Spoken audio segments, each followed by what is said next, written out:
Então, o que a conversa fiada faz? Digamos que vamos para o extremo oposto do espectro. Você está cheio de conversa fiada. Acho que esse é um dos grandes problemas que enfrentamos como espécie. Por quê? Porque aqui estão os 3 domínios que a conversa fiada atinge. I think you gotta have a dream. The School of Greatness. Really? Yeah. Please welcome Lewis Howes. A gente falava sobre conversa fiada, você é um dos maiores especialistas e psicólogos do mundo falando sobre o controle da mente consciente. E eu sempre disse que, como um atleta de Ohio, grande estado de Ohio, que... Voltaremos a esse tópico em breve. Eu sempre disse que nossos pensamentos realmente determinam o resultado da vida. São os estágios iniciais do que a gente manifesta, do que a gente atrai, do que criamos, do que a gente pode alquimizar. Se a gente tiver pensamentos mais positivos, mais focados na visão, pensamentos de maior qualidade, geralmente a gente alquimiza isso no mundo real. A gente manifesta, se a gente tiver muito pensamento negativo e sombrio, geralmente a gente também atrai esse tipo de ambiente. Já se falou sobre isso como o mundo wu-wu, né? Pensamento positivo, pensamento negativo, mas agora você está trazendo uma pesquisa incrível sobre a voz da nossa cabeça e por que ela é importante. Podemos falar sobre ser realmente possível controlar a mente consciente? Isso é possível ou os pensamentos sempre vão entrar e sair de maneira que a gente não possa controlar? Bem, essa é uma ótima pergunta para iniciarmos. Veja como eu a vejo. Nem sempre podemos controlar. Bem, não podemos controlar os pensamentos que surgem em nossa cabeça. Não sabemos por que eu estarei andando na rua e, de repente, terei um pensamento muito sombrio sobre isso ou pensamento positivo sobre outra coisa. Não temos controle sobre os pensamentos que surgem. Mas o que temos controle sobre é a maneira como lidamos com esses pensamentos quando eles vêm à tona. Temos muito controle sobre isso.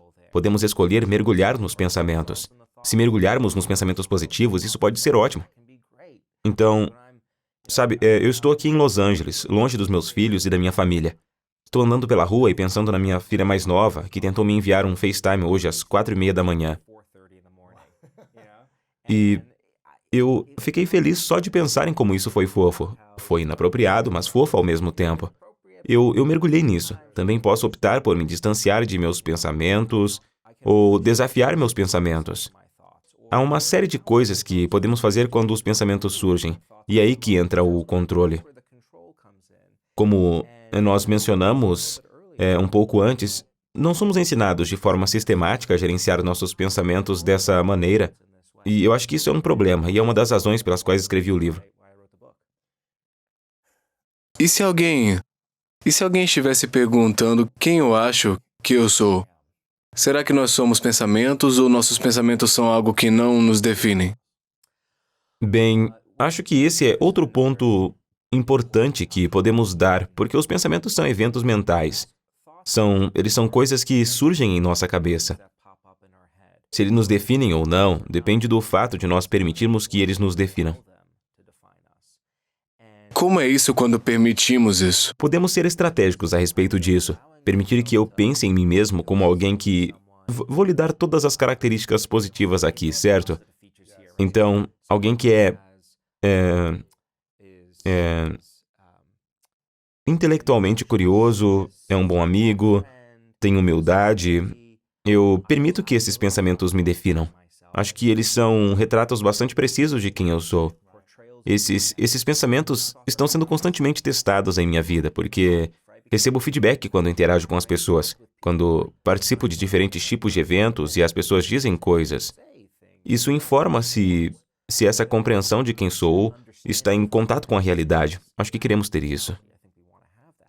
Mas outros tipos de pensamentos, como os autodestrutivos, não sou bom o suficiente, esse manuscrito foi rejeitado, eu realmente coloquei o pé na boca, e eu coloco o pé na boca o tempo todo. Espero que isso não aconteça durante essa conversa. Mas, se eu me permitisse ser definido por meus pés na boca, eu não seria uma pessoa feliz. Existe um arbítrio aí. E há uma escolha de associar alguns pensamentos a uma cognição e não a outros. Então é sobre associar uma identidade ao pensamento, dizer isso é o que eu sou. Onde é que a identidade entra nisso, então? É permitir, ok, eu sou isso, em vez de isso é algo que eu penso, mas não sei quem eu sou. Isso é sobre se você pode internalizar ou externalizar. Diferentes tipos de experiências acontecem conosco. As pessoas que tendem a ser mais otimistas, por exemplo, internalizam o positivo, mas externalizam o negativo. O que quero dizer com isso é que elas assumem a responsabilidade pelas coisas positivas que estão acontecendo, mas se esquivam da responsabilidade pelas negativas. Elas dirão, bem, é devido à situação. Agora, você pode levar isso ao extremo. Digamos que você esteja no trabalho e as coisas não estejam indo bem. Você precisa experimentar alguma negatividade.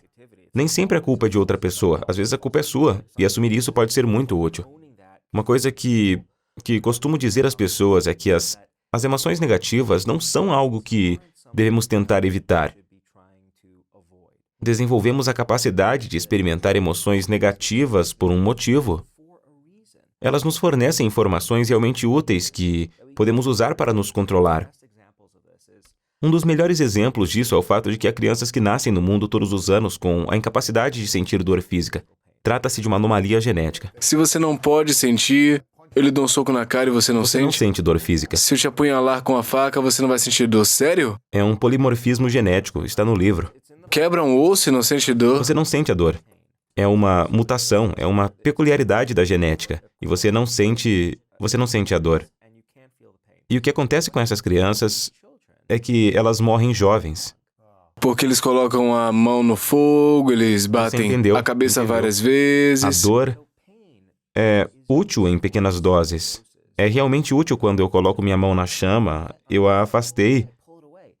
E a dor, a negatividade é o que torna essa resposta incrivelmente adaptativa. Então, vamos nos afastar dos exemplos extremos. Se eu tiver uma grande apresentação, um grande evento, milhares de pessoas, e algumas semanas antes os sussurros, Steven Spielberg fala sobre isso como sussurros em seu ouvido. Você nunca vai conseguir. Certo? Oh, meu Deus. Você não é bom o Milhares de suficiente. pessoas, você tem que se livrar. Um pouco de ansiedade surge. É realmente útil, porque você sabe o que acontece? Aí começa a trabalhar na apresentação. Você fica E eu preparado. pratico. Portanto, a negatividade, as emoções negativas em pequenas doses são elegantemente adaptáveis. Quando as emoções negativas se tornam prejudiciais, é quando elas se tornam mais crônicas. É disso que se trata a conversa fiada. Quando experimentamos uma emoção negativa e ficamos presos a ela, ficamos tão imersos que começamos a fazer um looping repetitivo. Isso não é bom. Esse é o ponto de dor que, na minha opinião, aflige muitas pessoas. E acho que a ciência pode ser muito útil, pois sabemos que há coisas que as pessoas podem fazer quando isso acontece para controlá-lo. Você é um dos maiores especialistas em controle da mente consciente, então qual é o maior desafio que você enfrenta na sua mente? Embora você pratique ferramentas, ensine ferramentas, qual é a conversa que ainda te impede de avançar? Bem, obrigado por perguntar isso. Eu não tenho conversas, não estou mentindo. É claro que tenho conversa fiada, sou um ser humano. Na verdade, fizemos pesquisas e sabemos que as pessoas em geral são muito melhores em aconselhar os outros do que em seguir seus próprios conselhos. Na verdade, é um nome para esse fenômeno. É o chamado paradoxo de Salomão. Seu nome vem do rei Salomão, da Bíblia, famoso por ser sábio. Mas se você ler sua história, ele não era sábio quando se tratava de sua própria vida. Ele tinha concubinas e todas elas brigavam e todo o seu reino se desintegrou. Isso é verdade. Posso dizer a muitas outras pessoas como controlar sua conversa fiada, e aqui está o que a ciência diz, mas isso não significa que eu mesmo nunca tenha dificuldades com isso. Eu gosto de pensar que sou muito bom nisso, mas ainda tenho momentos de conversa fiada. E os domínios em que me encontro são, em sua maioria, sobre o bem-estar dos meus filhos e da minha família. E quando algo acontece com eles, o mundo para, e é fácil começar a se aprofundar nesse ciclo. Ansiedade, estresse, preocupação, medo. Sim, então, sabe, eles vão ficar doentes, vão se sair bem na escola, blá, blá, blá. E no momento em que me pego sentindo essa conversa fiada, tento acabar com ela usando as ferramentas que estão no livro e outras ferramentas que existem por aí. Mas certamente posso experimentá-la. Preocupações relacionadas ao trabalho, algo importante que está por vir, um artigo importante que foi rejeitado por um periódico. Essa é a moeda na ciência. Você realiza esses experimentos por anos e anos, dedica tempo para escrevê-los e depois os envia e as pessoas dizem, não é tão bom, isso não é divertido. A rejeição não é uma sensação boa. Como alguém lida com a rejeição, com a conversa interna sobre rejeição ou medo disso, mesmo antes de publicar algo? Digamos que alguém queira lançar um livro, palestra, o que quer que seja, um artigo, mas tem medo de colocar no mundo por causa da rejeição que pode vir, em vez de publicá-lo e ele ser rejeitado. Como é que você gerencia situações com essas conversas internas? Bem, uma ideia na qual realmente acredito muito é que não existem ferramentas únicas que funcionem para todas as pessoas em todas as situações. Muitas vezes ouvimos, se você fizer isso, vai se livrar da ansiedade. Eu venho pesquisando sobre isso há 20 anos e ainda não encontrei. Gostaria de saber se você encontrou em todas as entrevistas e pesquisas que fez. Pílulas mágicas, eu ainda não as encontrei. Mas o que encontrei foram muitas e muitas ferramentas que podem ser usadas em combinações para ajudar as pessoas. Acho que essas duas situações se adaptam bem ao uso de diferentes ferramentas de conversa diante da preocupação de ser rejeitado. Se fosse eu e isso estivesse me impedindo de fazer alguma coisa, uma coisa que eu faria seria fazer uma viagem mental no tempo, ou, em termos técnicos, chamamos de distanciamento temporal. Eu pensaria comigo mesmo, sabe, quantas outras situações foram como essa? E terei sido realmente rejeitado no passado? Quais são as possibilidades? Vamos fazer um teste de realidade. Quando faço isso, bem, não são muitas. Na verdade, há apenas 2 semanas tive uma grande apresentação. E a preparação para essa apresentação, que era virtual, foi projetada para me estressar. Porque, primeiro, os produtores disseram, tudo bem, queremos que você prepare um roteiro e grave. Eu nunca memorizo palestras, apenas gosto de falar, mas eu fiz isso. Depois enviei para eles e eles disseram, bem, a iluminação não está boa, então faça de novo. Então, na última hora, eles disseram, faça ao vivo. Então, eles estavam pressionando todos os meus botões. Eu senti um pouco de conversa fiada começando a emergir, então me lembrei, Ethan, você já fez, literalmente, centenas e centenas de apresentações. Elas nunca fracassam de forma terrível. Essa contratação, essa perspectiva mais ampla, o quadro geral é realmente útil. Realmente útil. A outra coisa que eu faria não sei se você estava ouvindo com atenção, mas quando revi o que fiz antes, eu usei o meu próprio nome para me guiar Isso é durante a chamado experiência. de comunicação em terceira pessoa? Chamamos isso de autoconversa distanciada. Essa é outra ferramenta que considero muito útil. Também falo sobre isso e há muitos dados por trás disso. Sabemos que somos melhores em aconselhar outras pessoas do que nós mesmos. Acho que não é uma afirmação controversa, mas se você acha que opine. Claro. Nós ficamos muito tempo numa relação quando sabemos que deveríamos sair, mas dizemos a outra pessoa, você precisa sair, não tá bom. Fazemos coisas para nos prejudicar o tempo todo, comemos coisas que a gente não deveria comer, fazemos tudo isso, mas dizemos a outra pessoa, você Exato. precisa parar. Aqui está algo que eu acho incrivelmente fascinante. Isso é um grande destaque. Eu preciso estar à altura agora. Aprendemos que existem formas de nos relacionarmos conosco mesmos como se estivéssemos interagindo com outra pessoa, e a linguagem é uma ferramenta que podemos usar para isso. Esta abordagem envolve nos orientar através de um problema, usando o nosso nome e outros pronomes de segunda pessoa. Se você refletir, quando usamos nome e o pronome da segunda pessoa você? Quando pensamos e fazemos referência a outras pessoas. Na maioria das vezes em que uso nomes é quando estou me dirigindo a outras pessoas ou pensando nelas. Por exemplo, Laura, o que ela está fazendo agora? Minha esposa, Dani, estou usando nomes. Para nós, os nomes em nossos cérebros são a moeda usada para pensar sobre os outros. Então, o que ocorre quando você utiliza seu próprio nome para refletir sobre um problema? É como um movimento de jujutsu psicológico. Ele altera automaticamente sua perspectiva e te permite começar a se relacionar consigo mesmo, orientando-se como se estivesse aconselhando outra pessoa.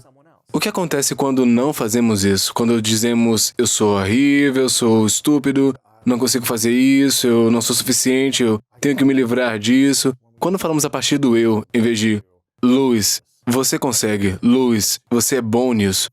O que acontece quando falamos a partir do eu? Eu é uma assinatura de estar imerso na experiência. E isso pode nos levar à toca do coelho da ruminação e da preocupação. Use seu descritor favorito. Eu chamo tudo isso de conversa fiada. Ruminação é quando você está girando sobre o passado. Preocupação é girar sobre o futuro. Em cada caso, você está girando, está ficando louco. Eu, meu. E a conversa fiada tem a ver com estar tão concentrado no problema que você não consegue pensar em mais nada. Não consigo sair. E se você usar eu sou em um sentido poderoso? Sou capaz de superar isso, eu sou confiante, me dediquei ao trabalho, estou amando isso. Isso seria um apoio ou é melhor ainda dizer, Louis, você é amoroso, Louis, você é gentil, Louis, você conseguiu? Sim, as afirmações positivas têm evidências variadas. Elas podem ser úteis em alguns casos, mas não em outros. E eu sugeriria que tentasse se orientar através do problema usando o seu nome. Porque o que isso faz é como um intervalo mental. Isso permite que você se afaste da situação e amplie sua perspectiva. E quando nós ampliamos nossa perspectiva, muitas vezes percebemos que há muito mais na situação do que aquilo que está nos deixando Looney Tunes temporariamente. A propósito, um termo muito técnico, Looney Tunes. É verdade, é uma loucura, quase como se você estivesse num tornado mental que não consegue sair. Tá girando num loop, tá num ciclo que não consegue sair. Então espera um pouco, você mencionou afirmações positivas, que pode haver algumas pesquisas que apoiem e as contradigam. E no mundo do crescimento, do desenvolvimento pessoal, as afirmações positivas têm sido um padrão, né, por provavelmente 50, 100 anos. O que a ciência das afirmações positivas diz atualmente?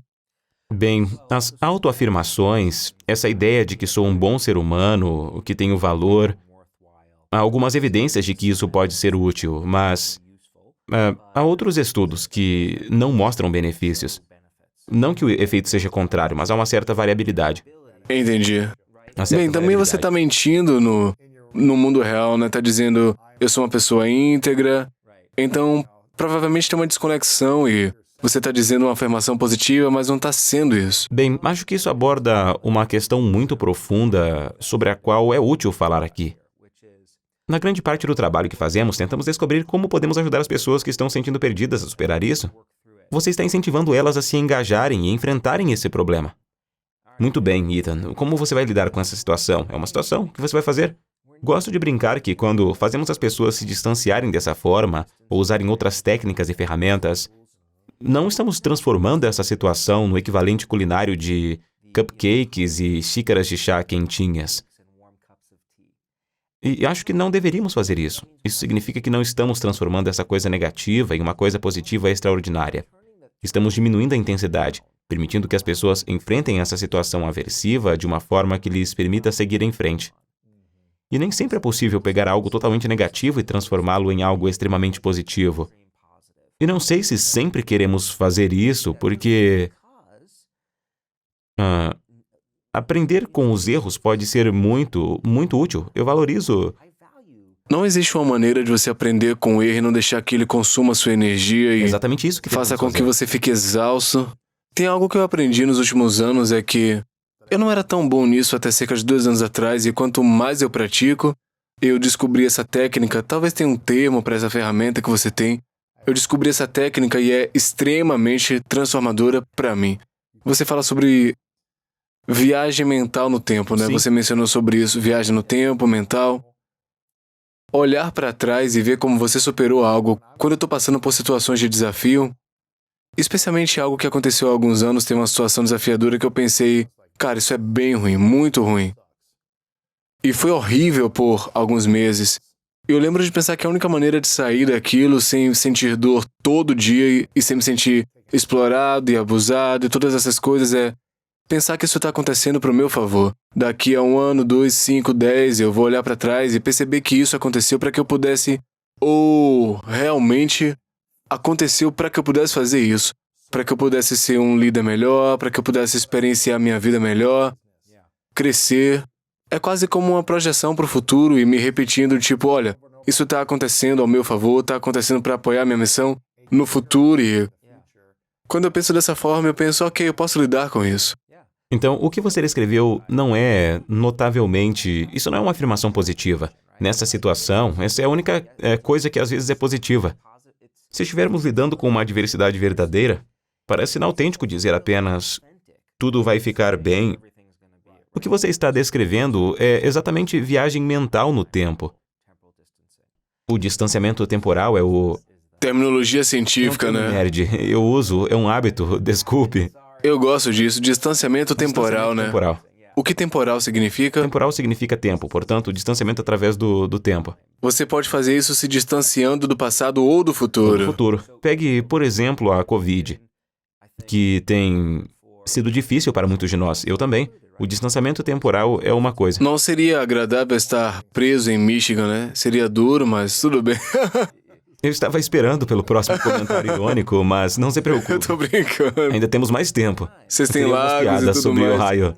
Terras lindas lá, é incrível. Vocês têm paisagens mais bonitas do que nós. Boa tentativa. Ok, prossiga. Então, quanto à Covid, uma coisa, e eu já experimentei várias. Eu tenho um coquetel não alcoólico que preparo com as ferramentas que uso. Ferramentas Exato, mentais. Ferramentas mentais, porque na realidade fizemos algumas pesquisas sobre combinações de ferramentas que são particularmente úteis, mas para a Covid eu penso no futuro. Em 5 meses estaremos vacinados, iremos viajar e o pior já terá passado. E ao pensar assim, eu percebo que por mais terrível que seja o que estou vivendo agora, é passageiro. Vamos superar. E isso me dá esperança. A esperança é uma forma poderosa de aliviar o turbilhão de pensamentos. Às vezes eu também retrocedo no tempo e me lembro da pandemia de 1918, que foi muito, muito pior do que a que estamos vivendo agora. E muito mais Bem mais assustadora. assustador. Não tínhamos tecnologia médica, não tínhamos Zoom, não tínhamos entrega de comida. Estou brincando, mas faz uma grande diferença. Foi um grande benefício para as pessoas. Então, mesmo tendo sido muito pior, nós superamos e voltamos mais fortes, como nos anos 20, com um boom econômico. Ao pensar no futuro e no passado, estou ampliando a minha perspectiva.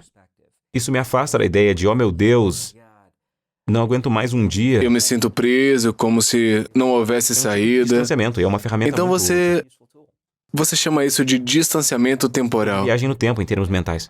Viagem mental no tempo. É como se a gente precisasse usar um fio dental mental, né?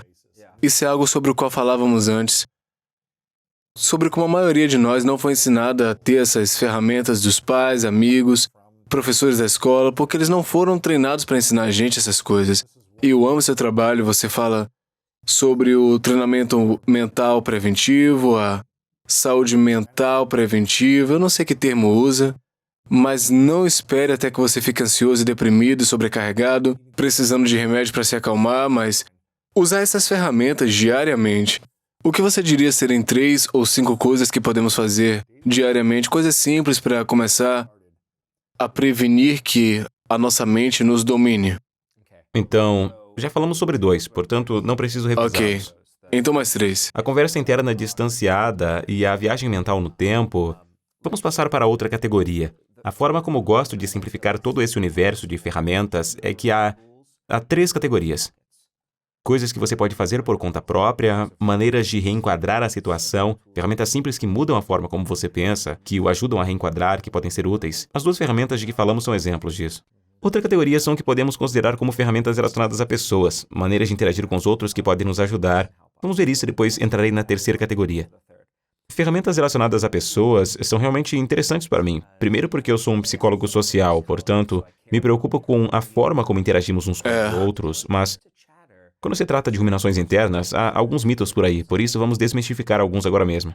Então, quando as pessoas experimentam essa conversa fiada, elas geralmente são intensamente motivadas a falar sobre isso com outras pessoas, a compartilhar suas emoções, obter ajuda e apoio. Algumas exceções, se a conversa fiada estiver relacionada a coisas que nos causam vergonha ou constrangimento, então não queremos falar, mas todas as outras coisas... Nós desabafamos. Queremos encontrar alguém, apenas me deixe descarregar.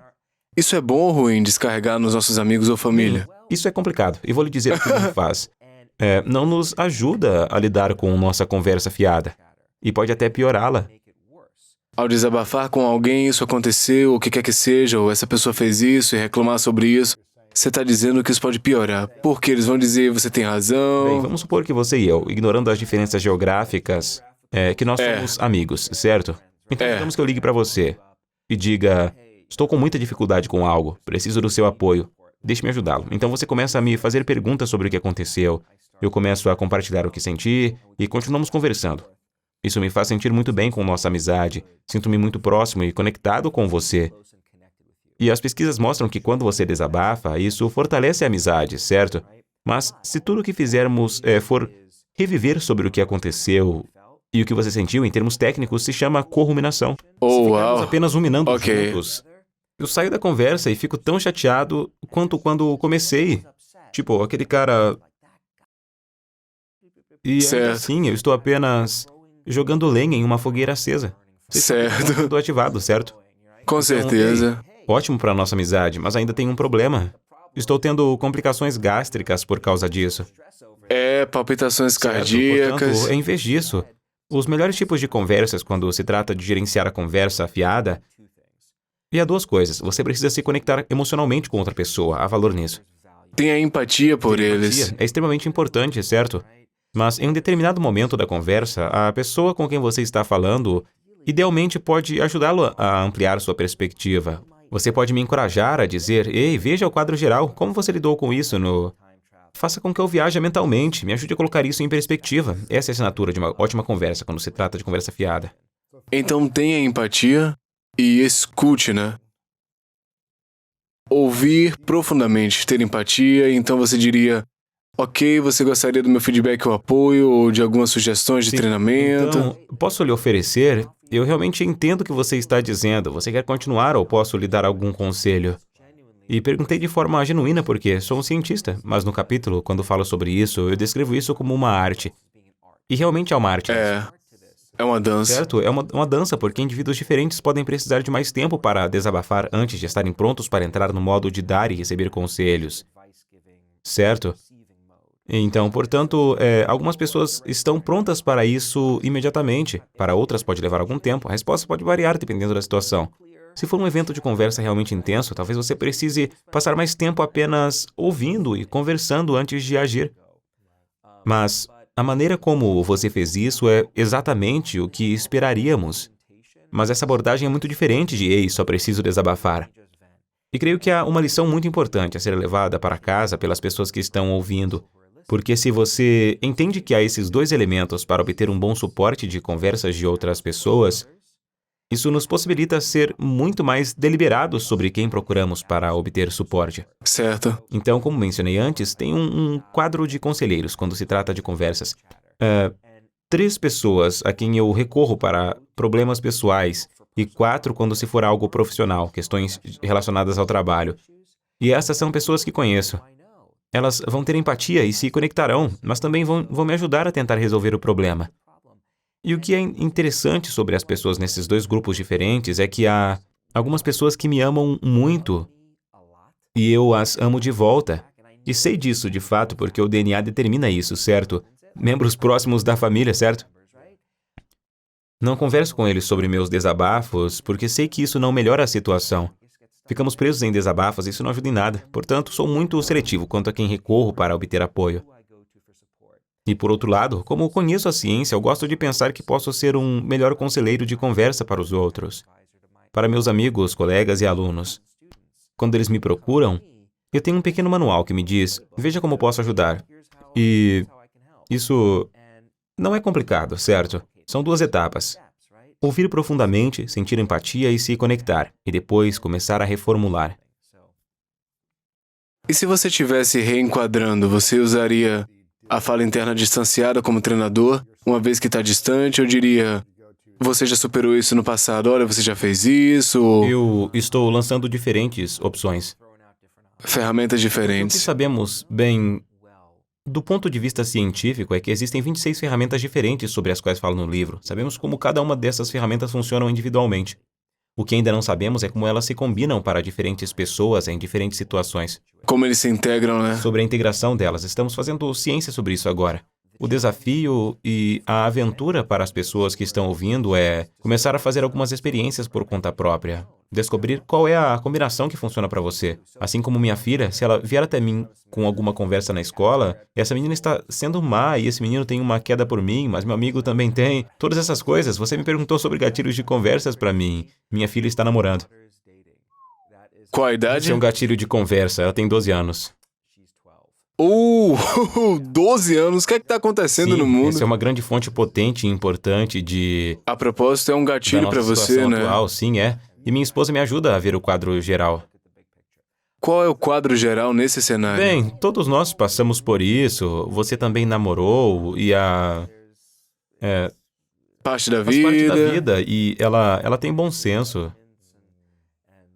Ela precisa cometer seus próprios Ela, a erros. propósito, vai adorar saber que estou falando sobre Sério? a vida amorosa. Namoro é um termo muito forte, mas Claro, claro. Suas paixões, suas né? paixões. Não mencionaremos nenhum nome. Certo, ok. Se fizéssemos isso, eu teria um problema sério, porque eu não poderia voltar para minha casa. Certo. Mas vou apenas dizer que o que eu faria com minha filha se ela viesse até mim com um problema, eu diria... E se tivesse provocado pessoalmente e ela quisesse um conselho pra apoiar a conversa dela? É a sua conversa e a dela, né? Sim, depois passaria para minha esposa.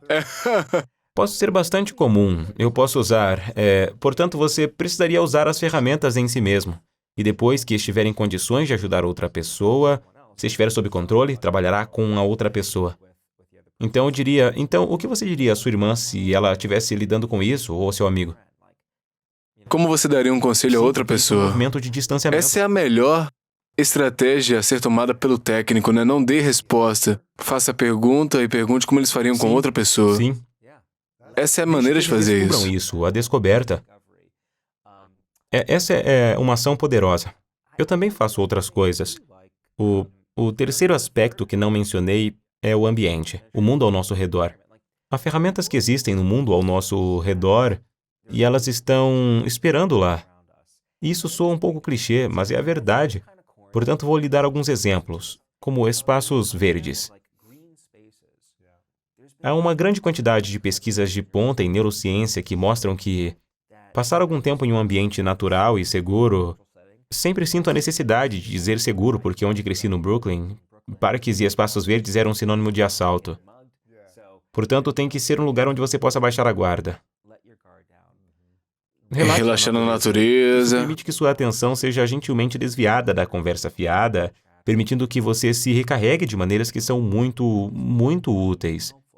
A natureza também pode nos proporcionar uma sensação de admiração, que é uma experiência emocional pouco valorizada, porque nos ajuda a combater a conversa fiada. E a admiração é uma emoção que sentimos quando estamos na presença de algo vasto que não conseguimos explicar. Você sabe quando muitas pessoas sentem admiração?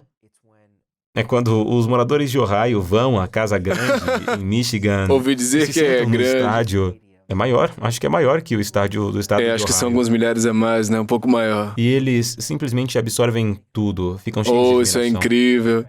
Então ficam ainda mais inspirados quando vencem Michigan na tudo sua bem, própria está bem, casa. então você me pegou.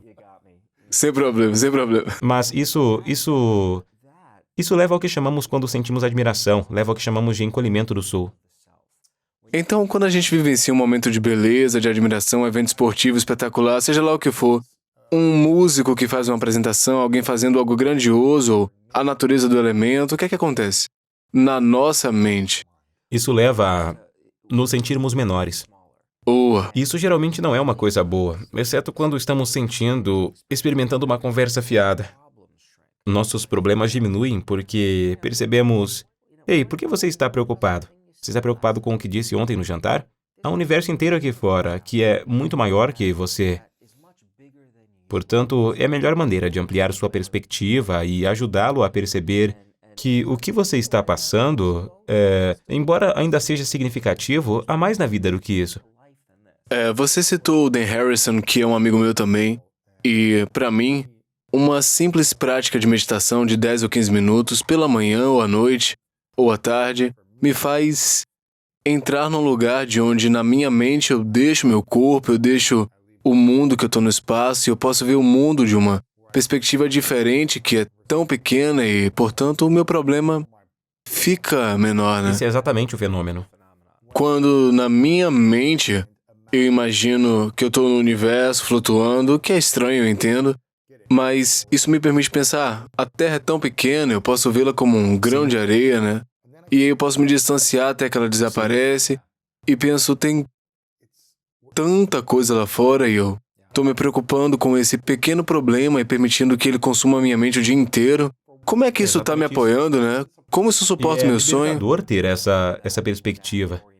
E quero voltar à meditação, porque essa pode ser uma forma de cultivar esses estados.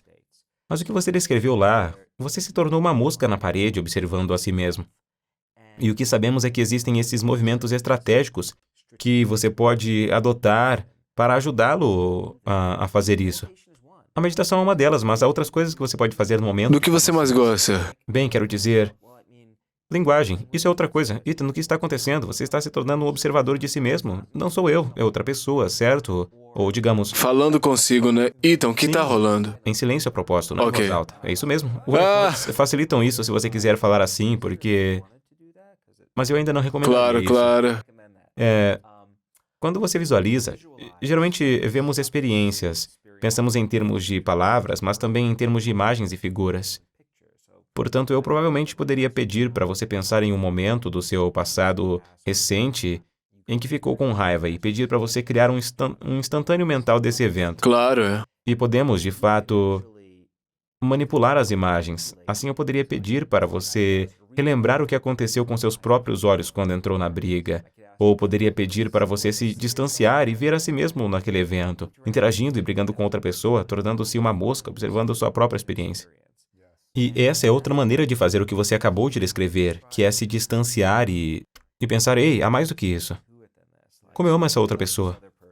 Tem um fenômeno, eu não sei se é um fenômeno, mas quando eu vi sobre isso, realmente me fez pensar de uma forma diferente. Eu não sei se você conhece o Dr. Joe Dispenza, se já viu o trabalho dele. E eu fiz uma pergunta a ele, perguntei, deveríamos todos nos concentrar em curar os traumas ou as memórias do passado? E ele disse, curar a memória do passado, mas realmente começar a se lembrar das memórias do seu futuro, né? E colocar nas suas memórias no que você poderia criar no futuro e colocar sua energia nisso em vez de colocar na dor do passado. Deveríamos estar pensando no passado, deveríamos estar pensando no futuro ou apenas estar mais presentes na sua mente?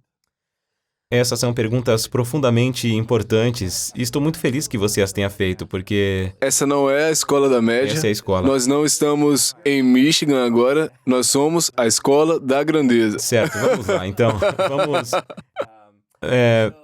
vamos começar com o conceito de estar no momento. Porque isso está na moda e tem estado por vários anos. E estar no momento pode ser maravilhoso.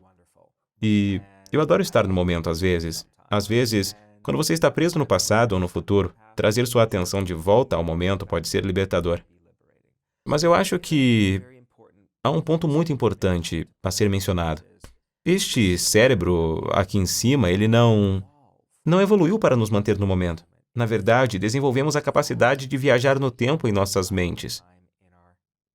Não é É uma incrível? loucura. Passamos entre metade e um terço de nossas horas de vigília fora do momento. Em que pensamos mais, no passado ou no futuro? Isso varia de pessoa para pessoa. Algumas pessoas são mais focadas no futuro do que no passado. Estamos voltando no tempo. Isso não é algo ruim. E eu diria que é algo incrível, porque estamos aprendendo com nossas experiências. Estamos experimentando a nostalgia, certo?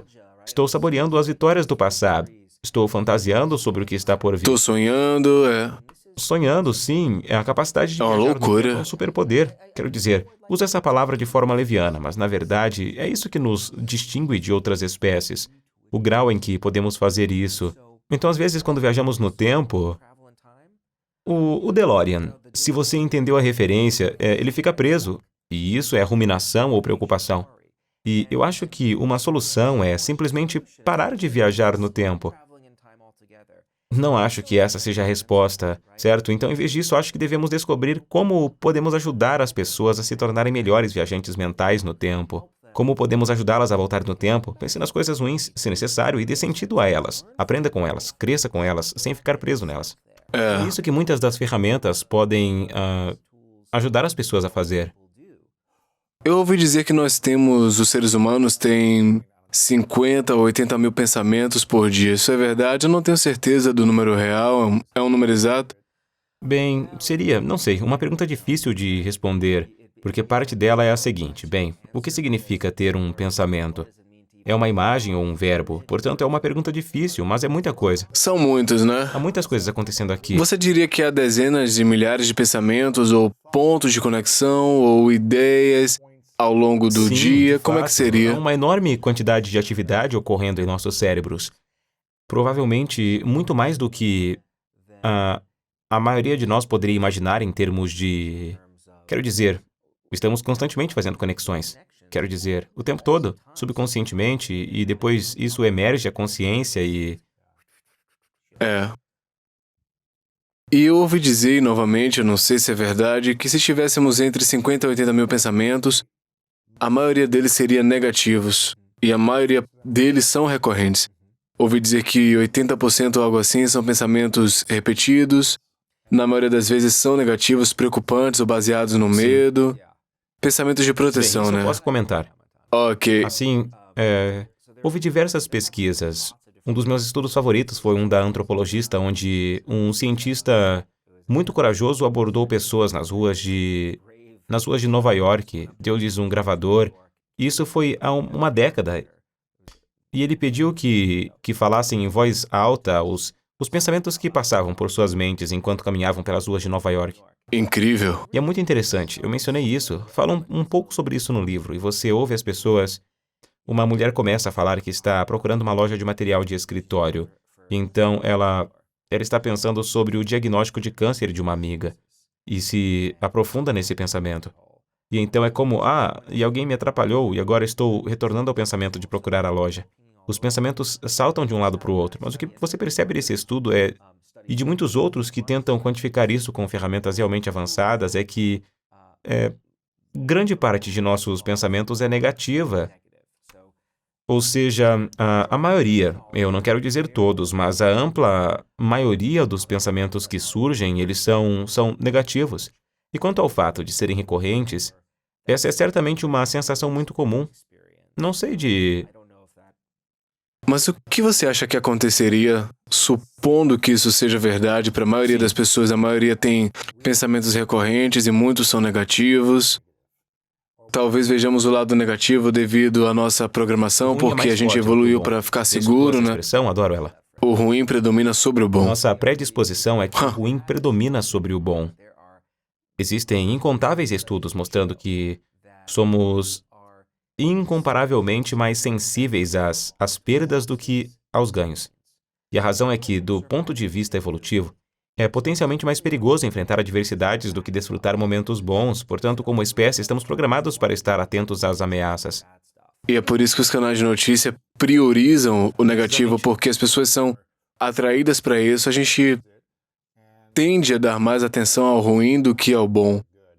Por isso tem esforços para mudar isso, disseminando informações positivas para ajudar as pessoas a superarem o ruim e o negativo que as envolve, né? Então, como seria se uma pessoa tivesse uma proporção de 80 a 90% de pensamentos positivos ou fortalecedores todos os dias, então quase não tivesse nenhuma ruminação? Se esses pensamentos negativos surgissem apenas e ela conseguisse se reorientar e voltar ao positivo, o que essa pessoa seria capaz de realizar na vida com pensamentos mais fortes do que negativos? Isso seria, para usar um termo técnico, muito positivo. Bem... Podemos fazer engenharia reversa para responder a essa pergunta. Então, o que a conversa fiada faz? Digamos que vamos para o lado oposto do espectro. Você está cheio de conversa fiada. Acho que esse é um dos grandes problemas que enfrentamos como espécie. Por quê? Porque aqui estão os 3 domínios que a conversa fiada atinge e nos afunda. Nossa capacidade de pensar e agir. Então, quando você está nessa roda viva, certo? Toda a sua atenção está focada em seus problemas. Não sobra muita energia para trabalhar no que precisa ser feito em seu emprego. Torna muito difícil agir sob estresse. Esses hábitos se desfazem porque como chamamos, você fica paralisado pela análise.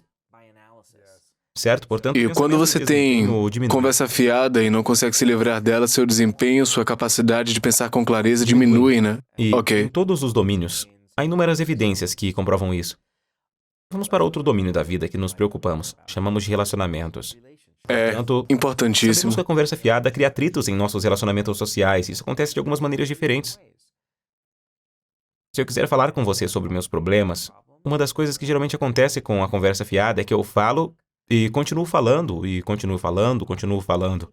E há um limite para o quanto outra pessoa, até mesmo os mais bem-intencionados entes queridos e colegas podem aguentar, Aguentar. sem que eles compartilhem sua própria conversa fiada. Portanto, isso pode criar É problemas. exaustivo.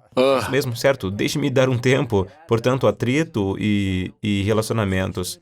A outra coisa é que, digamos que estejamos aqui e eu esteja pensando em outras coisas. Você está conversando comigo, está me contando sobre seu dia. Se minha mente está em outro lugar, não estou ouvindo você. Isso também pode criar problemas nos relacionamentos.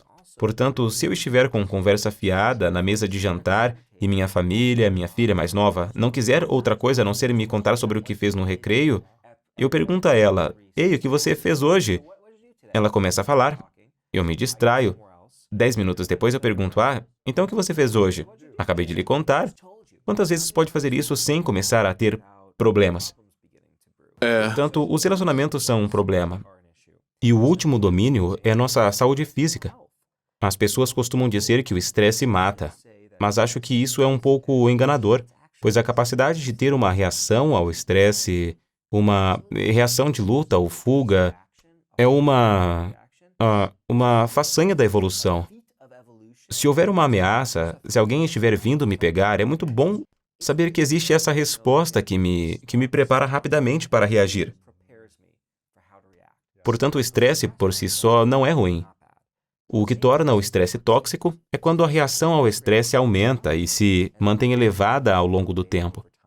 E é isso que a conversa fiada faz, porque vivenciamos o evento estressante, mas depois o revivenciamos repetidamente ao pensar nele e revivendo-o em reprodução automática. Entendi. Assim, a conversa fiada tem sido associada a coisas como doenças cardiovasculares, inflamação e vários outros problemas. Então, ter pensamentos persistentemente negativos, ruminantes e preocupantes e ansiosos está ligado a uma doença? Doenças, relacionamentos ruins e desempenho ruim. Uau! Eu argumentaria que esses são os 3 domínios com os quais muitos de nós nos preocupamos mais e que tornam a vida realmente enriquecedora.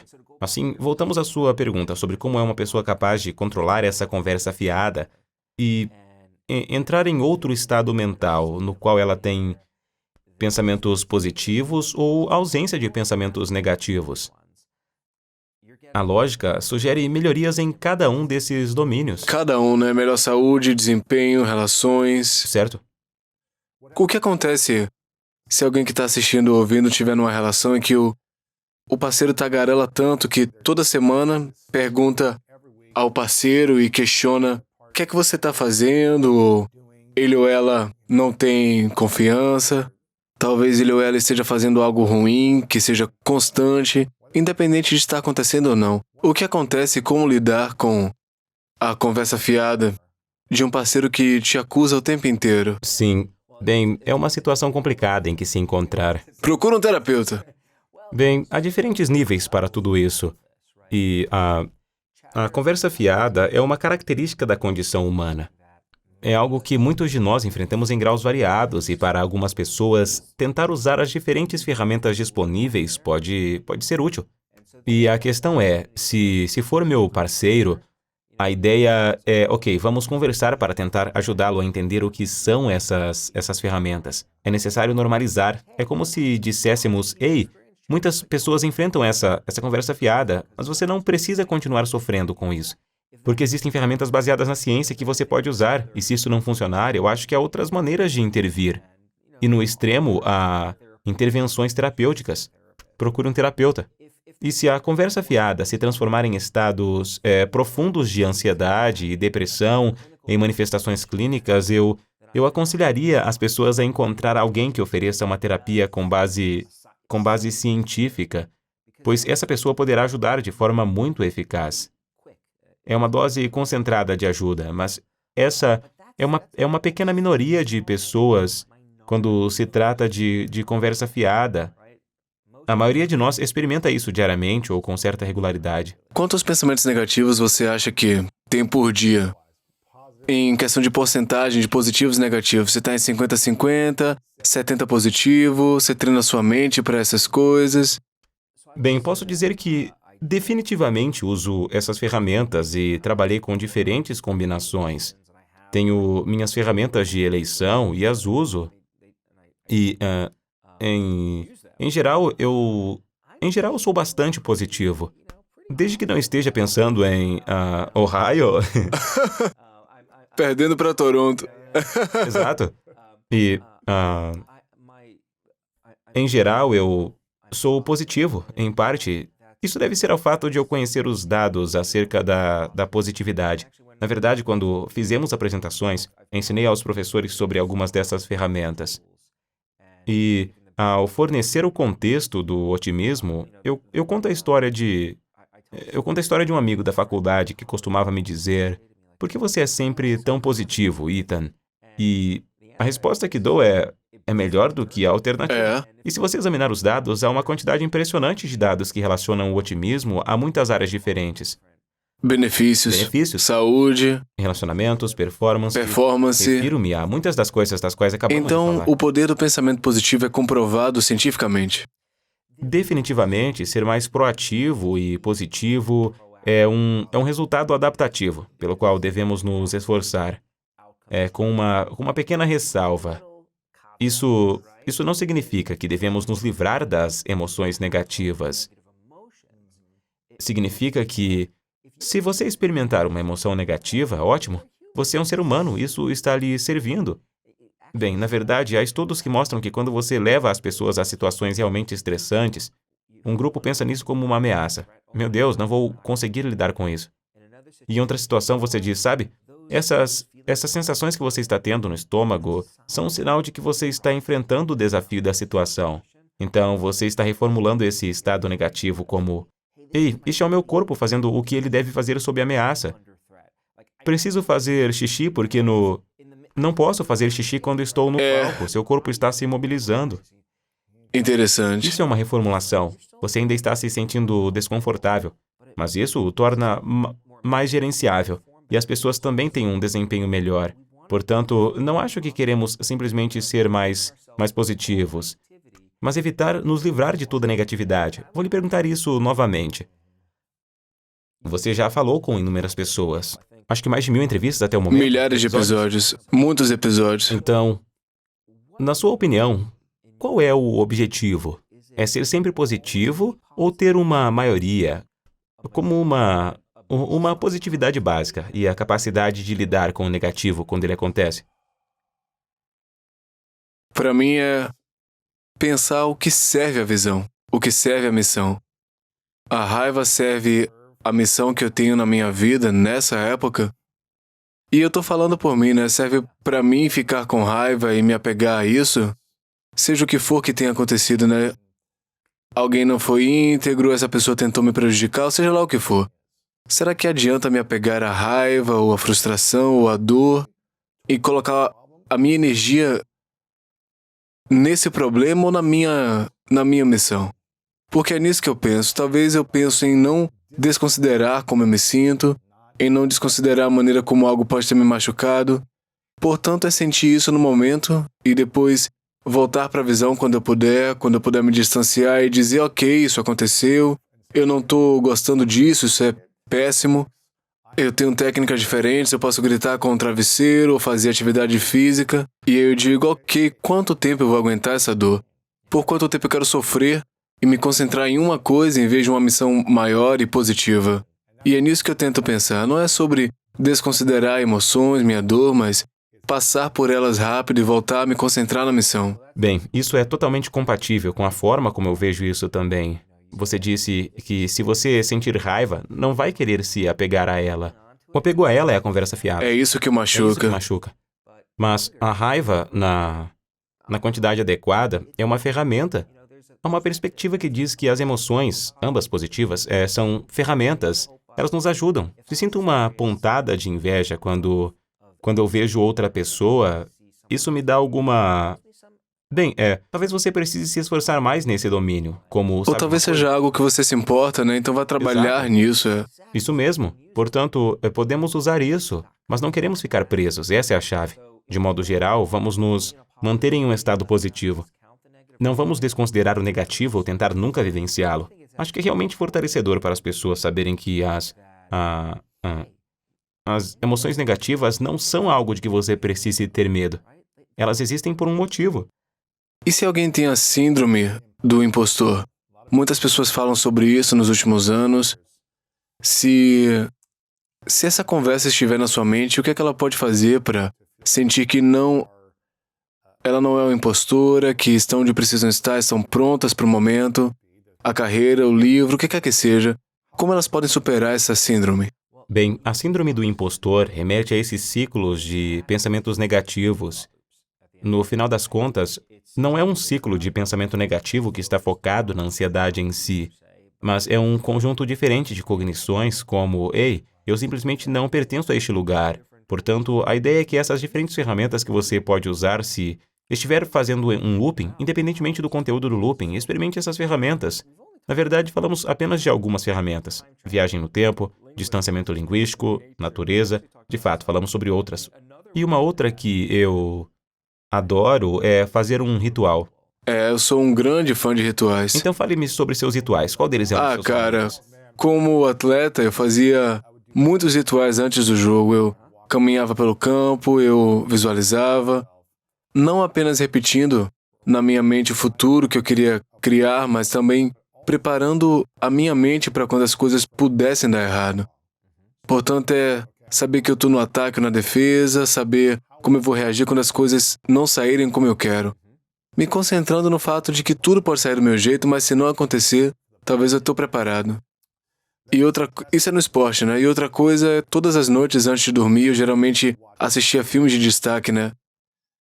De uma pessoa que me inspirava, alguém que era melhor do que eu naquela posição, em ligas profissionais, quando eu estava no ensino médio, na faculdade, eu tentava me colocar nesse estado de alter ego de forma consistente.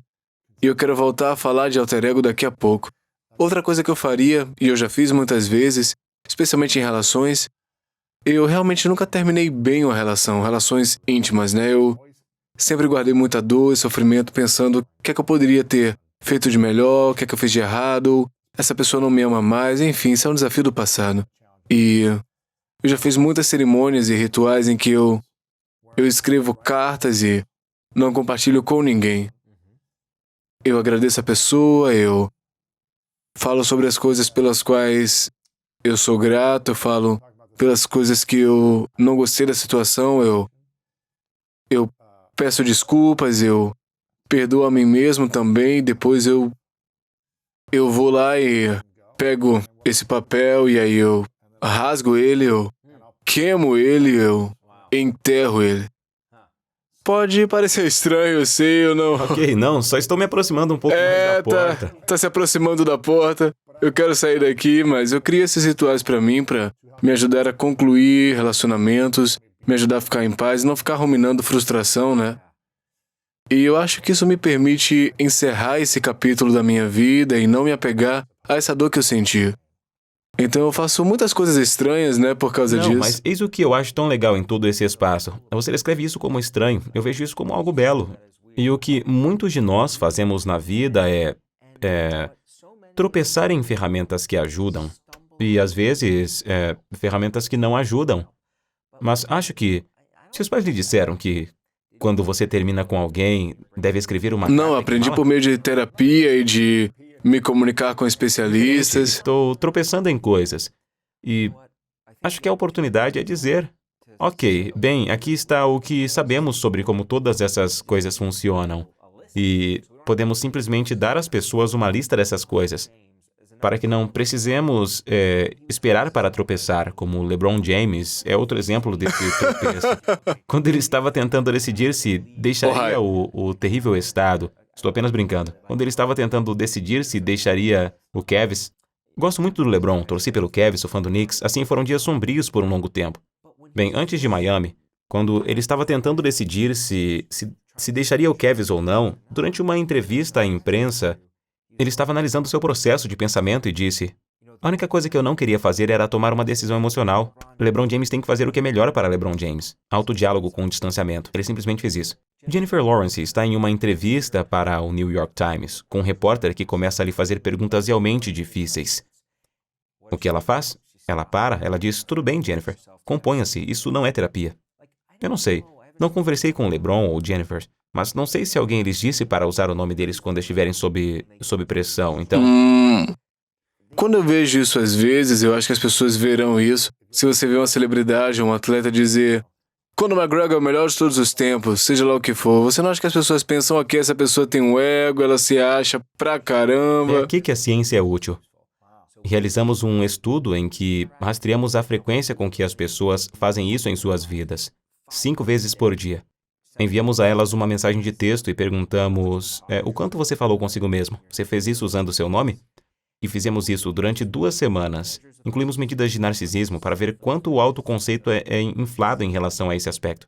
Mas isso não aumenta o seu nível de ego ou narcisismo? Não aumentou. O ego permaneceu o mesmo. E as pessoas que eram mais narcisistas no início não eram mais propensas a fazer isso. Portanto, vemos pessoas fazendo isso, celebridades na frente da câmera. Uma coisa a ter em mente é que as celebridades estão mais frequentemente na frente das câmeras do que as pessoas que não são celebridades, portanto, há mais oportunidades. E a outra coisa é que esse poder ser apenas um exemplo de algo útil que tem um custo social. É por isso que eu não digo a ninguém para fazer isso em voz alta. Mas vamos voltar. Então eles fazem isso internamente. Internamente. Sempre façam Ou isso seja, você não diz Ethan Kroos é o melhor. Quando você está dando entrevistas, tipo, Ethan sempre sabe o que fazer, Ethan sempre... Você não diz isso em voz alta, Estou me né? sentindo desconfortável. Eu sei que nunca diria. Você diz isso internamente. Internamente. E esse é um ponto Interessante. importante. Mas voltando aos rituais, primeiramente, os rituais, eles são úteis. Antes de mais nada, acho muito importante reconhecer que nossas culturas nos dão rituais. Há coisas que desenvolvemos por conta própria. Tenho um antes de fazer uma apresentação. Repito em minha cabeça o que meu treinador de luta livre do ensino médio costuma me dizer. Esse é meu ritual e me ajuda a me sentir melhor. Mas nossas culturas, ao longo do tempo, nos deram rituais. Por exemplo, quando alguém morre, temos rituais de luto. Quando os bebês nascem, temos rituais de parto. Historicamente, o parto tem sido um momento de estresse, alegria, mas também de incerteza sobre se o bebê vai sobreviver. Então é uma ferramenta, é como uma tecnologia que descobrimos que pode ser muito útil e que ajuda de várias maneiras diferentes. Uma das coisas que as pessoas não gostam é a experiência de ter um diálogo interno incessante. Você pode sentir que não tem controle. Meus pensamentos estão no controle. É caótico lá dentro. Não sei o que está acontecendo. E os seres humanos adoram estar no controle das coisas.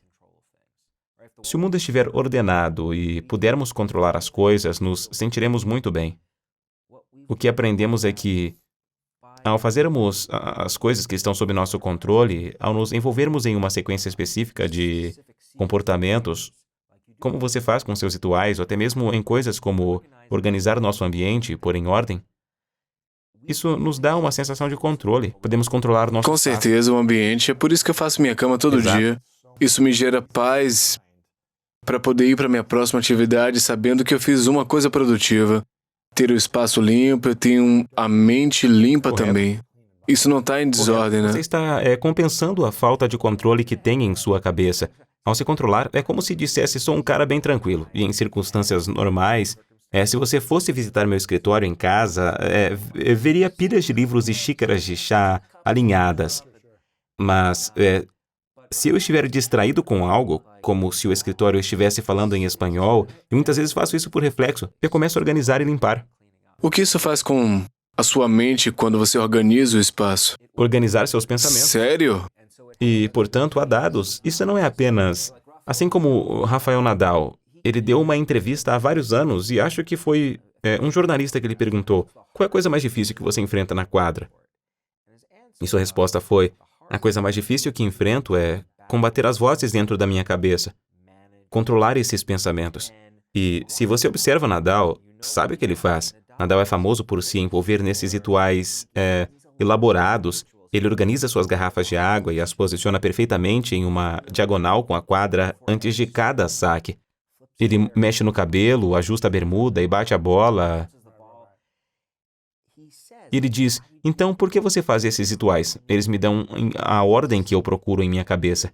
E os dados confirmam isso. Há estudos que mostram que fazer isso, esses rituais, ou organizar seus espaços pode, de fato, ter efeitos redutores de ansiedade. É por isso que jogadores de beisebol fazem a mesma movimentação antes de cada rebatida. Você vê jogadores de basquete fazendo isso, na mesma quantidade de dribles, girando a bola. E eles fazem isso consistentemente e não precisam pensar em outra abordagem.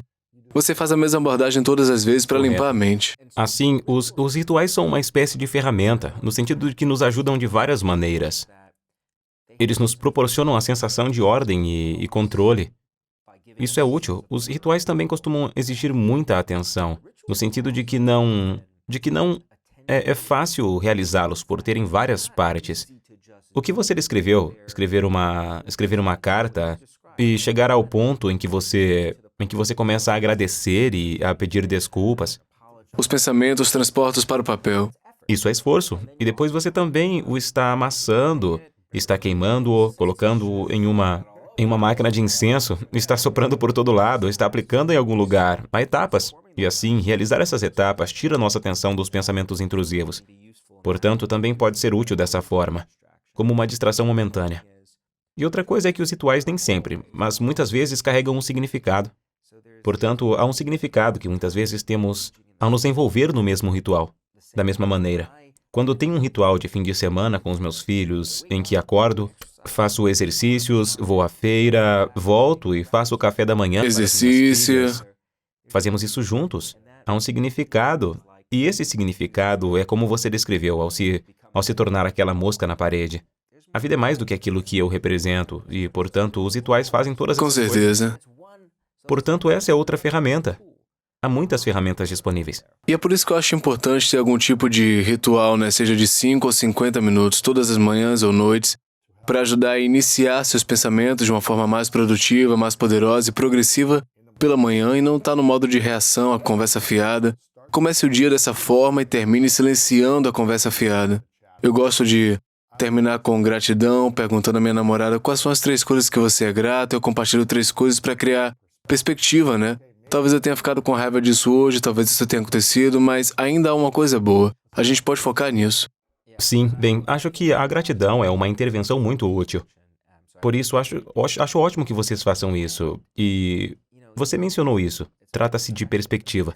E isso é a antítese da conversa fiada, porque a conversa fiada tem tudo a ver com se perder no momento e ficar tão imerso que perdemos a perspectiva. Portanto, a pergunta é, quais são as ferramentas das quais você precisa para ampliar sua visão? É um pé de cabra? É um pé de cabra, um martelo e uma chave de fenda? E pessoas diferentes usarão ferramentas diferentes para ajudar a fazer isso acontecer. E durante muito tempo, temos estudado ferramentas individuais. E o que estamos aprendendo é que nenhuma ferramenta isolada, nenhuma intervenção isolada explica tudo. Bem, é por isso que eu acho que a sociedade tem lutado e sofrido, inclusive eu, com personalidades viciantes, encontrar substâncias como ferramentas, seja o álcool, o fumo, pornografia, o que quer que seja, o modo de comparação como ferramenta também. A propósito, não faça nenhuma dessas coisas. coisas. Ferramentas para entorpecer a conversa fiada, para acalmar isso, Vamos encontrar algo que traga uma liberação de dopamina, que permita eu ficar mais feliz no momento. Mas a gente sempre sente pior depois dessa fase, E essas são ferramentas mais conscientes, Não ferramentas de substâncias ou viciantes no sentido negativo, que a gente pode começar a implementar para não precisar recorrer, vou beber, vou fumar, vou usar vape, ou seja lá o que for. E eu acho que se as nossas sociedades elas pudessem aprender a usar essa inteligência emocional, ferramentas psicológicas que apoiam a gente em vez de prejudicar, a gente seria bem melhor. Eu concordo plenamente. Todas as ferramentas de que estamos falando são gratuitas? São gratuitas. Não fazem mal. São fáceis de usar. Agora, pode qualquer ferramenta ser levada ao extremo e ser prejudicial? Sim. Portanto, você deve usar as ferramentas adequadamente. E a analogia que gosto de fazer é de um martelo. O martelo é uma fonte de criações incríveis. E construímos casas e tantas outras coisas. Mas se você usar de maneira errada, com muita intensidade, em excesso, pode ter problemas. Portanto, os rituais são um ótimo exemplo disso. Algumas pessoas pensam em rituais e imediatamente pensam em toque, transtorno obsessivo compulsivo. E os rituais são uma característica deste. Mas esse é um exemplo de como levar uma ferramenta útil ao extremo. Entendi. E há sempre a necessidade de organizar tudo. Isso é conversa fiada, né? Exato. E nesse momento a ferramenta se torna Exato. isso. Portanto, acho que ter essa consciência é importante. E enquanto aos mantras, falamos sobre afirmações positivas, então qual a diferença entre uma afirmação positiva e um mantra? E o mantra é uma ferramenta que podemos usar para eliminar isso? Portanto, o mantra é prevalente na meditação. E eu sugeriria que a meditação é outro tipo de ferramenta que podemos usar para gerenciar a conversa fiada. É uma ferramenta entre muitas, não é a única ferramenta. E acho que venho meditando de vez em quando desde os 5 anos de idade. No meu 5º aniversário, eu queria uma bicicleta. Ele me deu um mantra e disse, eu estava muito chateado naquele momento, em retrospecto. Você foi queria uma coisa ruim. bicicleta e ele te deu um mantra? Foi isso que você disse? Sim, foi muito perturbador. Um aniversário de 5 anos, é um trauma. Qual era o moderado. mantra? Era um MT, era um mantra transcendental. Apenas um som que você repete. E a beleza dos mantras e da meditação, essa é outra tecnologia que desenvolvemos ao longo do tempo. A conversa fiada é um problema antigo. Provavelmente temos lidado com ela desde que temos linguagem, desde que conversamos com outras pessoas e conosco mesmos. Provavelmente sempre tivemos conversa fiada, e ao longo do tempo aprendemos ferramentas para ajudar a lidar com ela, e a meditação é uma delas. Portanto, quando você repete o mantra várias vezes, a ideia é que isso não é fácil de fazer, porque é difícil se concentrar em uma coisa só. Então, com o tempo você percebe, nossa, eu não estava me concentrando nisso por minutos. Assim você percebe como é fácil para sua atenção se desviar e para outros pensamentos entrarem em ação. Mas com o tempo a ideia é que você comece a perceber que não é o mesmo que seus pensamentos. E você pode deixar de lado os pensamentos e simplesmente voltar sua atenção para outra coisa. E, portanto, é uma forma de treinar sua atenção e também de fazer com que você entenda que não tem controle sobre os pensamentos que surgem na sua cabeça. Mas tem controle sobre o que faz quando eles surgem. E eu acho que o controle sobre o que você faz quando eles aparecem, acho que essa conscientização é muito, muito importante. E quando eu dou aula sobre autocontrole, geralmente temos uma discussão sobre isso. Eu pergunto, o que é autocontrole? E se você tiver a tentação de comer depois das 22 horas, mas não segue adiante com ela, isso é uma falha de autocontrole? E os alunos, eles pensam, não, você foi bem-sucedido, você não se deu à tentação. Outros alunos pensam, se você tem um pensamento em si, você fracassou. E minha resposta a esses alunos é, você está estabelecendo um padrão muito alto para o sucesso. Você vai pensar, eu quero comer, né? Mas o autocontrole diz, mas eu não agi de acordo com isso, né? Isso é exatamente correto. É isso mesmo. E, voltando ao aprendizado sobre as coisas, ninguém nos ensina sobre essas coisas de maneira formal. Se você fizer um curso de psicologia, talvez na faculdade, você aprenda isso. E acho que isso é um problema. Porque quando você pensa, eu passo muito tempo conversando com educadores. E ensinamos crianças e adolescentes sobre informações que, primeiro, achamos que são culturalmente significativas. Por exemplo, você quer ler Charlotte Brontë, e isso é questionável. Mas achamos que é importante ou achamos que essas informações realmente servirão bem a esses alunos em suas vidas. Por exemplo, aprender matemática é útil. Aprender a calcular uma porcentagem é incrivelmente útil. Toda vez que vou dar uma gorjeta, eu faço uma porcentagem. Conhecimento prático. Por que não estamos ensinando as pessoas como a mente funciona e como administrá-la? É difícil para mim pensar em um tópico mais importante. Não passa um dia sequer em que eu não seja desafiado de alguma forma que exija que eu me controle. E estamos simplesmente jogando as pessoas com quem mais nos importamos no mundo sem nenhuma informação sobre isso. Eu sinto que aqueles, não todos, né, mas os que cresceram praticando esportes, Geralmente, grandes treinadores aprendem algumas dessas ferramentas para poder treinar os atletas quando eles estão sob estresse, ansiedade, quando fracassam, quando perdem, quando se machucam. Os melhores aprenderam essas ferramentas e ensinaram a gente quando a gente estava na escola, o que foi muito apoiador para mim, porque eu era reprovado em testes o tempo todo e não sabia como me sentir, como se fosse estúpido, sentir que não fosse estúpido, mas sentir que não fosse digno e sentir que não fosse amável. E eu sentia essas coisas porque eu fracassava muito na escola, mas eu aprendi nos esportes, no ensino médio, na faculdade, que eu posso lidar com o fracasso. Aqui está o fracasso como uma ferramenta de apoio. E o fracasso não significa que você é um fracassado, é uma informação, é um feedback para ajudar você a melhorar e onde estão suas lacunas, é como você pode ver o próximo passo. Se você não estiver falhando, significa que não está crescendo. Você não está crescendo, é. Isso remete à importância da negatividade em pequenas doses. Eu não estou pronto neste momento da minha vida para ficar apenas no modo de existência. Deslocamento, Só ficar né? parado. Eu quero crescer pessoal e profissionalmente. E haverá alguns obstáculos que você enfrentará. Tem um meme online, eu já disse isso no programa. Tem um meme que diz: quando uma criança está aprendendo a andar, ela cai 1000 vezes, né? E em nenhuma dessas vezes, essas crianças disseram: olha, talvez esse negócio de andar não seja algo bom para mim. Sim, esse é um ótimo É exemplo. como se eles não dissessem: eu caí centenas de vezes, bati a cabeça, eu arranhei o cotovelo, tô chorando. Eles não dizem: vou engatinhar pro resto da vida e viver nesse espaço porque não é doloroso, né? É isso mesmo. Eles descobrem, usam o sofá, eles vão tateando. E é por isso que Exatamente a isso. gente precisa aprender, como adultos, a fazer o mesmo. Como não fracassar uma vez em algo e pensar: eu sou um fracasso. Nunca mais vou fazer isso de novo porque dói muito, mas eu posso aprender a controlar essa conversa na minha cabeça e dar o próximo passo. É exatamente isso. E por que temos que esperar que pessoas como você descubram isso? Porque temos que esperar que as pessoas simplesmente se deparem com as ferramentas. O que você faz com esse podcast é uma tentativa de educar. E acho que precisamos de muito mais. Acredito que há uma oportunidade de sermos sistemáticos na forma como fornecemos essa informação e ensinamos as pessoas. E não precisamos esperar até que você tenha um iPhone, podemos começar muito antes. Portanto, acho que esse é um desafio e uma oportunidade realmente empolgantes que nos aguardam. E acredito que há mais receptividade para isso hoje em dia.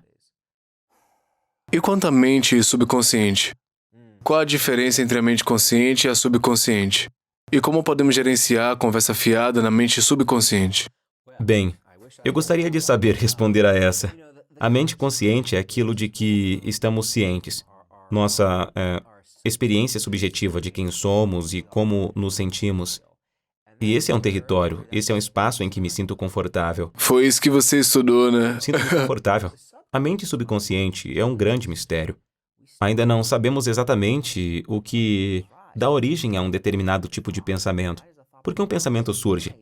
Temos algumas ideias sobre quais podem ser os gatilhos, mas há muitos cálculos diferentes acontecendo em nosso cérebro o tempo todo.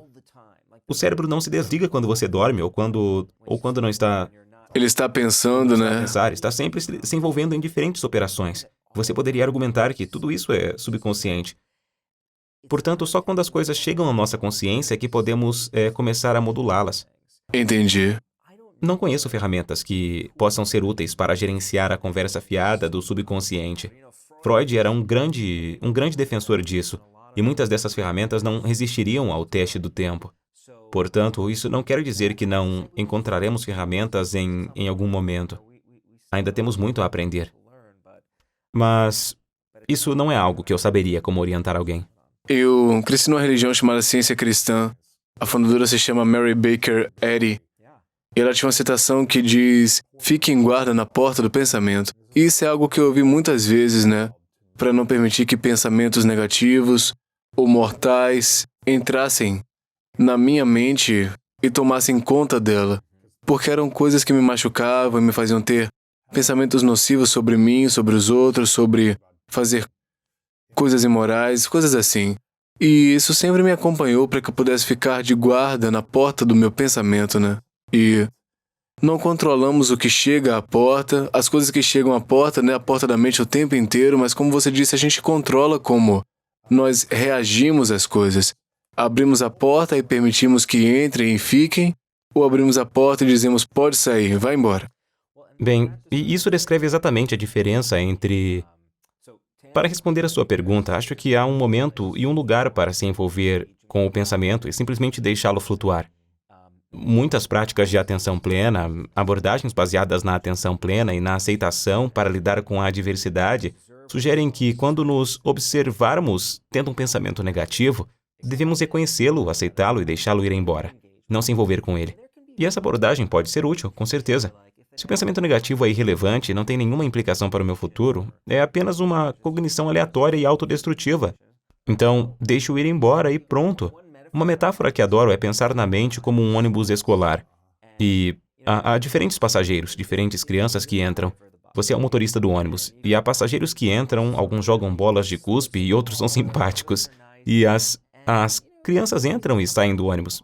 E é assim que a mente funciona. Portanto, se uma dessas crianças detestáveis entrar no ônibus, deixa ir embora. Deixa embora.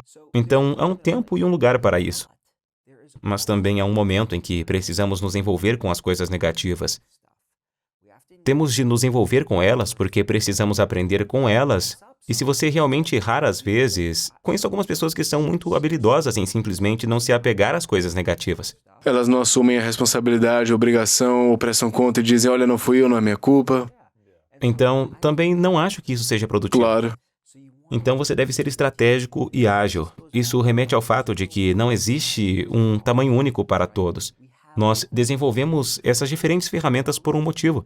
Então, o meu desejo, sabe, é que uma equipe de construção venha e tenha esses kits de ferramentas incríveis. Ou como Batman, ele tem um cinto de utilidades com todas as diferentes. Queremos dar às pessoas o cinturão de ferramentas mais sofisticado que elas possam ter, para que sejam capazes de usar a ferramenta certa na situação certa. E quanto a mentalidade do alter ego, é uma ferramenta sobre a qual você falaria ou recomendaria que outras pessoas usassem? Por exemplo, a Beyoncé, ela usa um alter ego quando vai ao palco. Eu costumava usar um quando ia ao campo de futebol. Eu tenho certeza que tem muitos outros exemplos, né, de pessoas que pegam um personagem nas suas mentes para desassociar seus medos Na ou... verdade, fizemos uma pesquisa sobre isso. Você vai falar sobre como virar um super-herói aqui, tipo o Batman Sim, com as nós crianças? chamamos de efeito Batman. Trata-se de um alter ego. E descobrimos que, especialmente com as crianças, onde fizemos a maior parte das pesquisas sobre isso, ele pode ser útil. É outro tipo de ferramenta de distanciamento. Você está saindo de si mesmo e entrando nessa outra identidade que é hábil no domínio em que você está. Assim, para as crianças, é como fingir que você é a Mulher Maravilha, a Dora Exploradora ou o Batman. Então, nós as colocamos em uma tarefa estressante. Mas o que sabemos sobre os super-heróis? Eles não desistem, eles continuam. Se você estiver assumindo esse alter ego, continue fazendo isso. Agora, a única ressalva a isso é que, se você for escolher um alter ego, escolha com sabedoria. Você não quer escolher se tornar o Coringa ou escolher ser outro vilão. E há algumas pesquisas que sugerem que isso depende do alter ego que você escolher, pois você assumirá parte da identidade dele. Portanto, você não deve assumir o malicioso ou o vilão. Claro que sim. Mas sim, esse é outro tipo de ferramenta que podemos usar. Outra E essa é outra ferramenta. ferramenta de distanciamento. O distanciamento parece E ser um... É como... Se o bate-papo tem tudo a ver com imersão, queremos encontrar maneiras de ampliar essa perspectiva, fazer com que as pessoas saiam de si se mesmas orientando, momentaneamente. seja lá o que for, né? Meditação, qualquer coisa que você possa usar para se Temporariamente. distanciar. E depois se afastar, mas depois se envolver quando estiver de uma perspectiva diferente. Portanto, não queremos que as pessoas evitem, queremos que elas se afastem e depois possam se envolver de forma mais objetiva. Da mesma forma que estou lhe dando um conselho, no que diz respeito ao seu problema, eu poderia avaliar. Isso não está acontecendo comigo. Posso realmente usar todos os recursos mentais que tenho para lhe dar o melhor conselho possível. Quando estou imerso em emoções, não é tão fácil agir assim. É bem difícil. Quando estamos muito emocionados e irritados, frustrados ou com medo, nos comunicarmos de maneira correta, né? De maneira saudável. Sim. É muito difícil, eu já passei por isso muitas vezes. O que é que a gente deve fazer quando queremos discutir com alguém, quando estamos com raiva, tem um colega de trabalho? Devemos descarregar na pessoa dessa forma ou tentar descobrir uma maneira de acalmar a cabeça e conversar depois? A segunda opção. Porque parece que 90% das pessoas não conseguem fazer isso. Bem, acho que é porque, em primeiro lugar, é difícil gerenciar as conversas. Estamos lutando contra isso há muito tempo. E, mais uma vez, não falamos sobre essas ferramentas que estão por aí. Portanto, para alguns de nós, estamos apenas tropeçando nessas ferramentas. Outros não estão as descobrindo de forma alguma. Outras pessoas podem pensar que as coisas que estão fazendo não são realmente úteis, como se estivesse desabafando, ou tomando drogas, ou fazendo outras coisas que sabemos que são prejudiciais. Portanto, acho que aqui há uma oportunidade de aprender sobre o que podemos fazer. E, é claro, há esses impulsos que temos. Por exemplo, quando ficamos com raiva, muitas vezes somos motivados a nos envolver. Portanto, acho que lembrar de pensar no panorama geral pode ser muito útil. É fundamental. E quanto à linguagem que usamos, você disse que a linguagem é fundamental, não apenas o diálogo interno, mas as palavras que dizemos. Então, como as palavras que dizemos afetam nossos pensamentos? Bem, a linguagem pode moldar a forma como pensamos. Não pensamos apenas em palavras, portanto, não é a mesma coisa que pensar. Mas, certamente, a maneira como usamos a linguagem para explicar o que estamos passando é muito poderosa. Quero dizer, o subtítulo do meu livro é A Voice in Your Head, a nossa voz interior. E, muitas vezes, quando falo sobre esse material para as pessoas, a primeira coisa que elas dizem é: como posso silenciar essa voz? Basta calá-la. Não quero ouvi-la nunca mais. E o que eu digo a elas é: você não quer fazer isso. Você quer parar a conversa, mas as palavras, a linguagem, essa é uma ferramenta poderosa. Então, vou dar alguns exemplos do que a linguagem faz por nós. No sentido mais básico, vou soletrar uma palavra. E eu vou lhe dar algumas letras e quero que você repita essas letras em sua cabeça silenciosamente. Está bem? Ok. M-I-C-H-I-G-A-N. Ok, entendi. Você consegue repetir essas letras na sua cabeça Ok. 2 ou 3 vezes? Ok. Você não vai querer. Ok. Então, se eu lhe der um número de telefone, certo? 209-0501. Aham. Alguém lhe dá... Isso não acontece mais. Eu sei. Obviamente. Em festas. É. Mas quando éramos jovens, isso acontecia. Você repete isso em sua cabeça. Você está usando sua voz interior para fazer isso. Isso faz parte do que chamamos de nosso sistema de memória de trabalho verbal. Esse sistema é essencial para a vida. Você vai a um supermercado e se lembra: o que eu preciso do supermercado? Ovos, pão e leite. Sua voz interior lhe permite fazer isso. Portanto, essa é uma maneira essencial pela qual a linguagem nos ajuda. Mas depois fica mais complicado. Ela faz outras coisas por nós. Antes de fazer uma apresentação, em minha cabeça, analiso o que vou dizer no palco. Repasso palavra por palavra em minha cabeça e, em seguida, ouço o que alguém vai me perguntar e respondo. Então, estou simulando tudo isso. Você está visualizando. Estou visualizando, quero dizer, estou fazendo isso com a linguagem em minha cabeça e acho que isso ajuda a me preparar. Eu uso a linguagem para me treinar, para me controlar. Tudo bem? Não coma os biscoitos, é tarde demais, a calça vai ficar. Elas já estão um pouco justas por causa da pandemia. E também usamos a linguagem para... Acho que essa é uma característica mais mágica. Quando coisas ruins acontecem, tentamos dar sentido a essas experiências. E usamos a linguagem para fazer isso de forma a moldar nossa compreensão de quem somos. É assim, quando sou rejeitado ou sofro uma perda, penso nesses eventos e tento criar uma história, uma narrativa que os explique. Isso tem tudo a ver com palavras. Portanto, a linguagem nos permite fazer muitas coisas incríveis, mas também pode nos levar para a toca do coelho. Se estivermos usando uma linguagem negativa Exato. e constantemente colocando isso para baixo. Para mim, esse é o tipo de trabalho que eu acho que todo mundo devia ter. Então eu sou muito grato por você ter criado esse livro, A Voz na Sua Cabeça, Como Reduzir o Ruído Mental e Transformar o Nosso Crítico no Nosso Maior Aliado. Então compre alguns exemplares, tem 26 ferramentas aqui.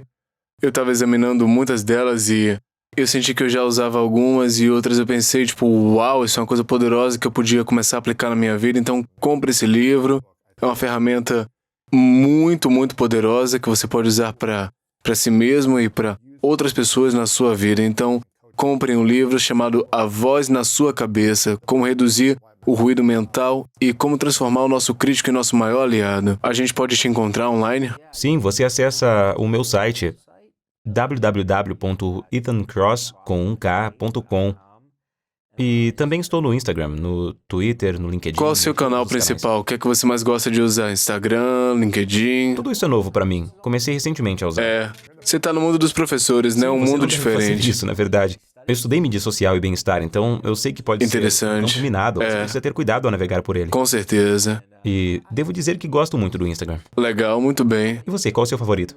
Ethan Cross no Instagram? Sim. O Instagram também é importante pra mim. YouTube, temos um grande público no canal do YouTube, então eu sou um grande fã de fornecer informações em todas as plataformas. Bem, sim. É incrível. Ferramentas, né? Sabe, a maneira... As pessoas muitas vezes me perguntam sobre as mídias sociais, se são boas ou ruins. Porque há tempos fazemos pesquisas sobre elas e como elas afetam o bem-estar. E minha resposta é ambas. É um novo ambiente. Se pensarmos no mundo offline, se formos aos bairros errados, falarmos com as pessoas erradas da maneira errada, teremos problemas. Se você for aos bairros certos e falar com as pessoas certas, poderá se beneficiar. A mídia social é a mesma coisa. E um dos grandes benefícios é como ela pode nos conectar e divulgar informações. Portanto, é assim que tenho tentado usá-la, e não por maneiras mais prejudiciais. Você tem que usar a ferramenta de forma adequada, né? Isso Não mesmo. abusar da ferramenta, ou então ela vai abusar de você. Exato. Assim como as ferramentas do livro. Isso mesmo. Tem que aprender a usar. Eu sou muito grato por isso. Eu tenho perguntas finais. Essa aqui se chama As Três Verdades, então eu gostaria que você imaginasse uma situação hipotética. É o seu último dia aqui na Terra, daqui a muitos anos. Você viveu o tempo que você quis viver, mas eventualmente você tem que ir. Você realizou tudo o que queria realizar, você vê tudo se tornar realidade, os seus sonhos e todas essas coisas. Mas você tem que levar todo o seu trabalho contigo.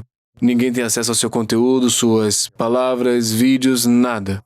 Você tem que levar tudo com você para o próximo lugar.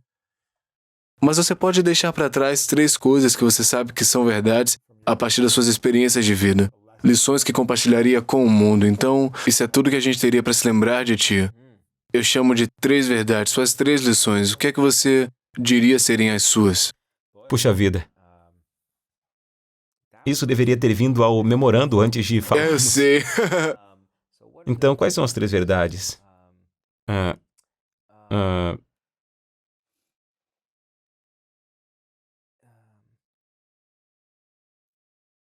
Com o tempo, as coisas melhoram. Porque quase sempre melhoram. E somos muito melhores em ajudar os outros do que nós mesmos. Porque acho que isso pode ser usado como uma estrutura para viver uma vida boa e próspera, um entendimento incrivelmente poderoso. E ser um humano bom. Um cara legal. Seja uma boa pessoa, mensch. Termo com o qual cresci, que significa apenas ser um ser humano bom e decente, porque se sente bem. Porque faz com que as outras pessoas se sintam bem e porque é gratificante para todos. Então, está? Seja um humano bom. Um grande fã disso. A gente tem que se conectar, talvez eu vá a Michigan para Casa Grande Seria algum divertido. dia. Você tem que me dar o ingresso. O ingresso é seu. Tem muitos Talvez assentos. tenha que usar algumas ferramentas para se regular antes de, Controlar antes de você emoções. vir. Eu quero reconhecer você, Ethan, por se apresentar de forma marcante nas últimas décadas, conduzindo pesquisas, fazendo trabalhos, ajudando alunos que mais precisam na Universidade de Michigan e agora beneficiando o mundo por meio desse livro, do trabalho que você faz e se colocando em evidência. Eu sinto que estratégias e ferramentas que você diz são o que a gente mais precisa. Então, eu sou muito grato pelo que você produz. Você faz isso de um jeito poderoso, você serve muitas pessoas que precisam de ajuda sobre como entender a mente, entender o ruído, a ansiedade e entender o estresse também. Eu te agradeço muito por isso. E minha última pergunta é: qual a sua definição de grandeza?